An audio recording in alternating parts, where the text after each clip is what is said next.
Today we're talking accessories. You just got your new Steam Deck, your new ROG Ally, and you're wondering what's actually worth picking up. So on the surface, both the Steam Deck and the ROG Ally are gonna work completely fine with any additional stuff. But recently, I've taken a look at a few interesting accessories that I think might be worth it. Some of them are gonna raise eyebrows because they look kind of like explosives, and others are probably just, overpriced stickers. Either way, it seems like there are literally 1,000 branded Steam Deck or ROG accessories out there right now.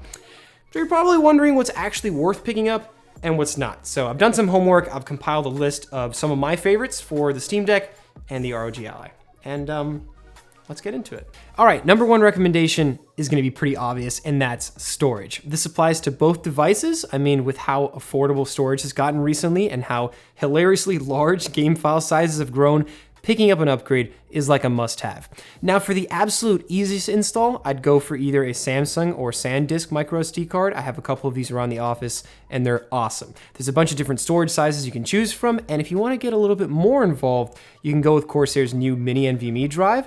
I actually have a 64 gig Steam Deck, and I upgraded it with this drive, and it's a terabyte for $100.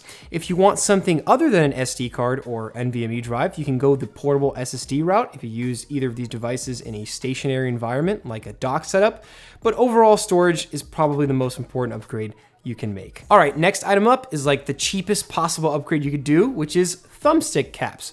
I don't know about you, but I find the stock thumbsticks to be pretty slippery on both the Ally and the Deck. So you can pick these up for like $10 and you're instantly gonna get more control and texture for FPS games or games in general that require precise movements. They also have a grip kit for the back buttons on the Steam Deck, which by default are pretty slippery. So these are a nice and clean and pretty simple upgrade. I also ended up getting these joystick protector rings on Amazon. They're basically silicone rings that you slide over the sticks and it kills all the clacking noise and smooths out any plastic grind or clicks while protecting the edges and maintaining the full movement range. You might like them, you might not. So keeping in the theme of protection, let's talk about cases. There's a lot of them out there. I really like dBrand stuff. They sell screen protectors for both the ROG Ally and the Steam Deck.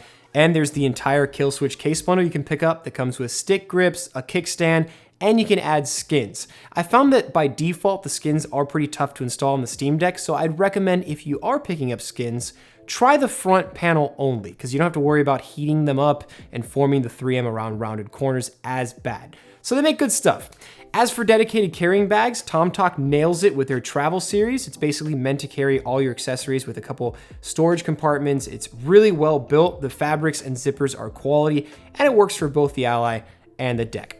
So it's an easy recommendation. Now on to power. This is an area where handhelds haven't fully evolved yet, so you're always gonna be dealing with charging and draining the battery on both of these.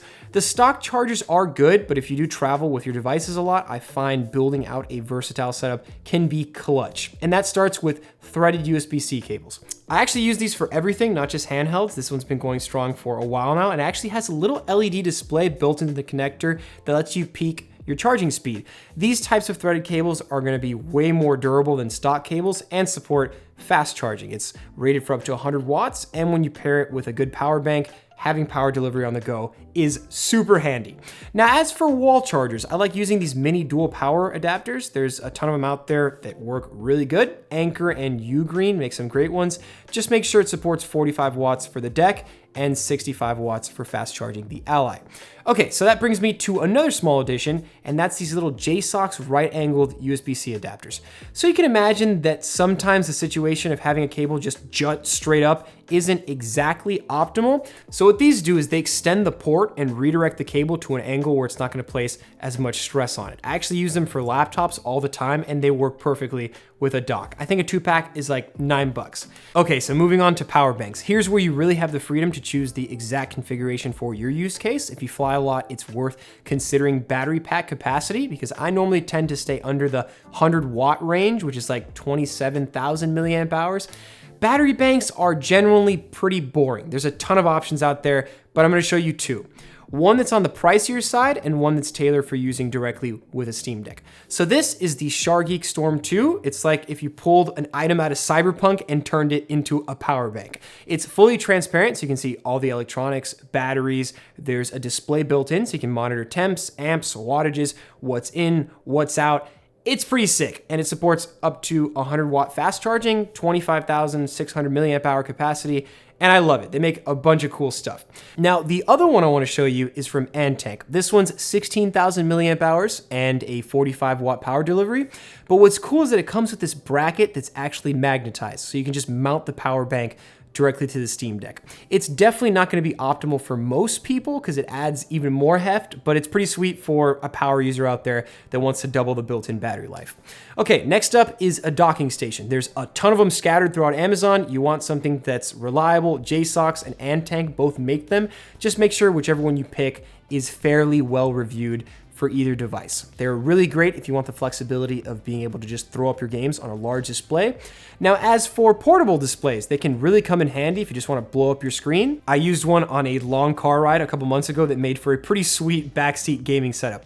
This one's from Arzopa, and it actually supports up to 1080p at 144 Hertz at 15.6 inches. And it weighs less than 2 pounds. You can use it with the Ally, the Steam Deck. You can actually connect an external battery bank and have it charge while you're gaming. It's good stuff. So wrapping things up, I want to cover some controller options. Both the Ally and the Deck can also greatly benefit from an external Bluetooth keyboard. I use a Logitech K380, and it comes in handy for when you need to type anything in and you don't want to fuss with an on-screen keyboard. But as for controllers, this one's a pretty easy recommendation right off the bat. I normally use an Xbox controller. You can use them via Bluetooth, and for the most part, they work pretty flawlessly. But I want to show you another option, and that's the King Kong 2 Pro controller, which really looks like they were heavily inspired by the original Xbox Elite controller. But what's unique about this controller is the tech built in. It actually uses Hall effect sensors for both joysticks and triggers. There's a gyroscope so it can detect the tilt of the controller. And on paper, it's supposed to eliminate stick drift. Now, I can't speak for the input delay or latency in fighting games yet. I haven't done any direct testing on it yet.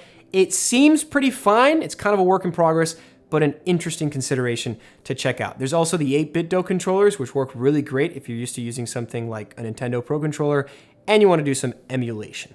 So I think that pretty much covers all the main accessories I've been messing with recently. Hopefully this serves as a viable eye-opener to anything you might be interested in checking out. Also, I know a lot of you guys are going to drop some really good suggestions in the comments down below, so don't forget to also check the comments.